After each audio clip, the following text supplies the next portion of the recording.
As youth, we were taught by our ever so lovely parents not to play with fire. This lesson that we learned early on in our lives consequently conditioned us to associate the word fire with panic, hysteria, and trepidation. If you don't believe me, I encourage you to walk into a congested area and shout out the word fire, and I bet you'll see nothing but alerted faces looking for the nearest exit out of fear for their lives. But as educated men and women, we know that one word has the ability and power to create a web of connotations. Therefore, I think in some cases it is all right to play with fire. Hold your horses now. I am not trying to put anyone in harm's way.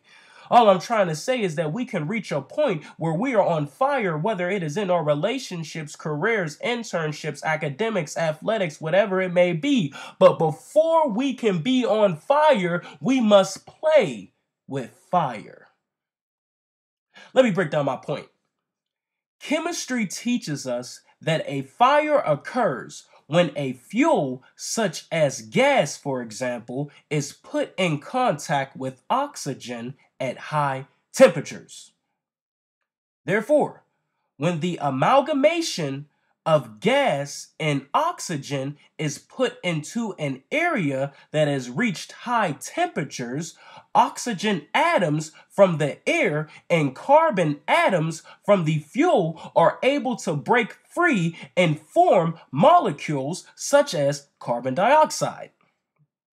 Subsequently, energy is released in the form of heat and light, which creates a fire. Keep following me. I am going somewhere with this. I don't want you to miss it. So to simplify what I just said, chemistry has proven without fuel, oxygen, and an increase in temperature combined together as one, fire cannot be created. Now, rewind back to what I said earlier, that we can reach a point where we are on fire, whether it is in our relationships, careers, internships, academics, athletics, etc. Like fire, all we need is fuel, oxygen, and an increase in temperature to catch fire in our lives. For example, on my business cards, I put my slogan smack dead in the middle, which is believe, proceed, achieve. Just think about this slogan for a minute. Believe, proceed, achieve. The book of James chapter 2 verse 26 states, faith without works is dead.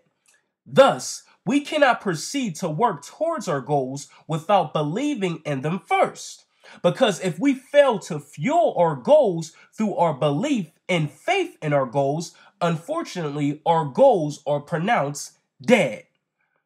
In order to have goals that are alive means that since we believe in our goals, we proceed to work towards our goals, which breathes life into our goals through our works. And as a result, we start to see ourselves make progress and be put into the position to achieve our goals.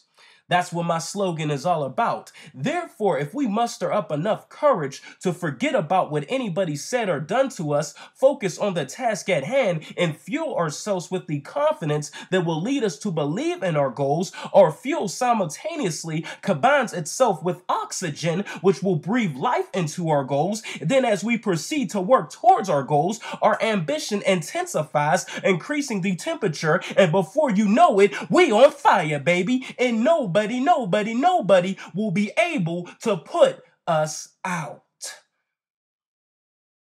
Woo! I broke that bad boy down. Last month, while I was at Cadoba, celebrating a fraternity brother's birthday, another one of my fraternity brothers came up to me and said, "Hey, Eric, when is the next time you're going to speak? I want to set up a speaking engagement with you." Given last month was my motivation-thon where I released one motivational message a day for the month of July, I said, well, I speak every day. Then he proceeded to say, yeah, but I get paid to do it, referring to the one lonely engagement he had earlier in the year at a nearby university north of Pittsburgh. So I must admit, I was slightly offended and taken aback by what he said. I guess he thought me releasing one motivational message a day And July didn't mean anything because I didn't get paid to do it.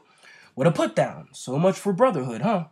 However, at the end of the day, my fraternity brother's ignorant comment did not matter because I knew regardless if I get paid to speak or not, I will remain on fire to keep motivating. And I'm here to say that some people are going to try to put our fire out, but we have to be equipped with a passion that overrules envy, a passion that overrules jealousy, a passion that overrules haters. People can try to hose us down all they want, but they will strike out because we have a passionate, everlasting fire that will not be put out. We are on fire. Remember, to believe in our goals is to have the fuel that combines with oxygen and consequently breathes life into our goals. And this belief gives us the ability to proceed with works towards our goals, which ultimately raises the temperature in our ambition, putting us in the position to achieve our goals. Fuel, oxygen, and an increase in temperature is all we need. It is time to play with fire. This is the new voice of motivation, Eric T. Jones signing off. I approve this message and you should too. Thank you and God bless. Peace!